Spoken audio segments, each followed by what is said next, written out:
जय श्री कृष्णा दोस्तों, श्री अमन बाबा जी YouTube channel में आपका स्वागत करते हैं। दोस्तों, आज मैं आपको इस वीडियो में बताने जा रहा हूं निर्जला एकादशी व्रत कथा के बारे में।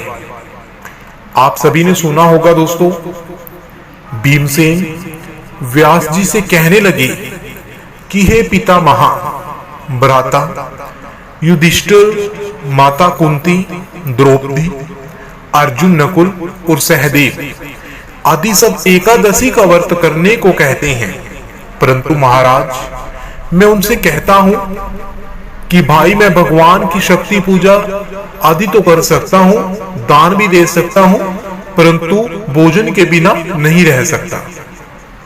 इस पर व्यास जी कहने लगे कि हे भीमसेन, यदि तुम नरक को बुरा और स्वर्ग को अच्छा समझते हो तो प्रतिमास की दोनों एकादशी को अन्न मत खाया करो। भीम कहने लगे कि हे पितामहा, मैं तो पहले ही कह चुका हूं कि मैं भूख सहन नहीं कर सकता। यदि वर्ष भर में कोई एक ही व्रत हो तो मैं रख सकता हूं, क्योंकि मेरे पेट में वृक नाम वाली अग्नि है, सो मैं भोजन किए बिना नहीं रह सकता। भोजन करने से वह शांत रहती है, इसीलिए पूरा उपवास तो क्या एक समय भी बिना भोजन किए नहीं रह सकता मैं। आप मुझे कोई ऐसा व्रत बताएं जो वर्ष में केवल एक बार ही करना पड़े और मुझे स्वर्ग की प्राप्ति हो जाए। श्री व्यास जी कहने लगे कि हे पुत्र, बड़े बड़े ऋषि मुनियों ने बहुत शास्त्र आदि बनाए हैं, जिनसे बिना धन के थोड़े परिश्रम से ही स्वर्ग की प्राप्ति हो सकती है। इसी प्रकार शास्त्रों में दोनों पक्षों की एकादशी का व्रत मुक्ति के लिए रखा जाता है। व्यास जी के वचन सुनकर भीमसेन नरक में जाने के नाम से भयभीत हो गए और कांप कर रहने लगे।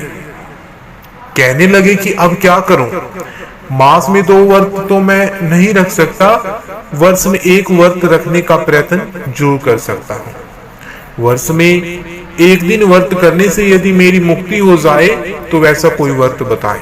यह सुनकर व्यास जी कहने लगे कि वृषभ और मिथुन की संक्रांति के बीच ज्येष्ठ मास के शुक्ल पक्ष की जो एकादशी आती है उसका नाम निर्जला है। तुम उस एकादशी का व्रत करो। इस एकादशी के व्रत में स्नान और आचमन के सिवा जल वर्जित है। आचमन में 6 मास से अधिक जल नहीं होना चाहिए, अन्यथा वह माघपान के सदृश हो जाता है।